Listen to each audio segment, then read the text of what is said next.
करते हैं। मेरा नाम मधुसूदी है। मैं फॉरबिसगंज अररिया बिहार से बिलोंग करती हूँ। वहां पे मैं एक लोअर मिडिल क्लास में जन्म ली। और मेरे जो फाइनेंशियल बैकग्राउंड की बात करूं तो मेरे घर में एक छोटा सा किराना दुकान था जिसको मेरे मम्मी पापा चलाया करते थे। और अगर बात करूं अपने एजुकेशन की तो फाइनेंशियल कंडीशन ऐसी थी कि 6 क्लास के बाद में हमारे पास इतने पैसे नहीं थे कि हम प्राइवेट स्कूल को कंटिन्यू कर सके। और 6 क्लास 5th क्लास के बाद ही लगभग 6 क्लास से हमने सरकारी स्कूल में पढ़ाई की।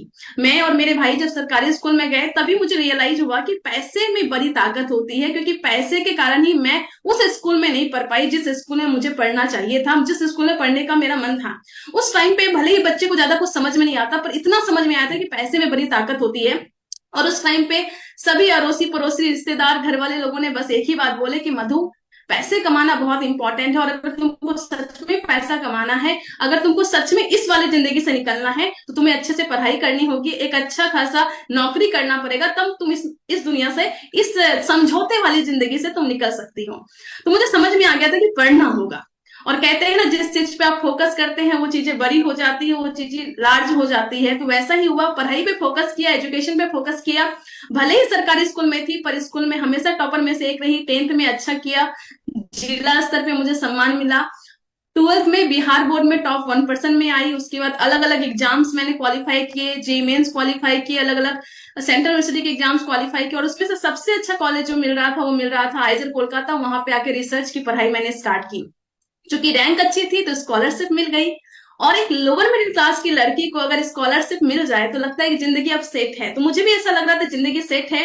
ग्रेजुएशन करूंगी स्कॉलरशिप के माध्यम से, पोस्ट ग्रेजुएशन करूंगी स्कॉलरशिप के माध्यम से, और साथ में पीएचडी कर लूंगी, प्रोफेसर बन जाऊंगी, लाइफ पूरा सेट है, साइंटिस्ट बन जाऊंगी, पूरा का पूरा लाइफ सेट है। ऐसी मेरी मानसिकता हो गई थी और मैं ठीक ठाक जिंदगी में को सोच रही थी किस तरीके से होगा। लेकिन तभी एंट्री होती है मेरे गुरु मोहन प्रसाद सर की। और वो आते हैं और वो समझाते हैं कि मधु, तुम्हारी जिंदगी में अगर तुम्हें अवसर मिला है तो हमेशा ये कोशिश करो कि तुम अपने से बड़ा काम करो। और उन्होंने आरसीएम प्रोग्राम को दिखाने के लिए कटिहार से वेस्ट बंगाल आए थे और कोलकाता में आके आरसीएम की एनिवर्सरी प्रोग्राम, जो 16वीं एनिवर्सरी प्रोग्राम हुई थी, वो मुझे दिखाए। उस प्रोग्राम में गई मैं नीचे बैठी हुई थी। उस प्रोग्राम के माहौल को मैं देखी, और माहौल को देखने के बाद वो लड़की जो कभी भी अपने स्कूल के टाइम पे, कॉलेज के टाइम पे, 12th के टाइम पे कभी भी स्टेज से नीचे नहीं रहती थी, हमेशा स्टेज से ऊपर रहती थी, और उस लड़की को स्टेज के नीचे रख दिया गया था। और उस दिन मुझे रियलाइज हुआ कि मधु, तू स्टेज के नीचे बैठने वाली लड़की नहीं है, तुझे कुछ करना है, ऐसा करना है कि हर स्टेज पे तुम्हारा नाम हो। और उस दिन मैंने डिसीजन लिया कि मैं आरसीएम को प्रोफेशनली करियर बनाऊंगी यहाँ पे। और उस दिन मेरा डिसीजन था। और उस माहौल से एक बहुत बड़ा डिसीजन हुआ, और उसके बाद से मैंने आरसीएम बिजनेस है। तो आरसीएम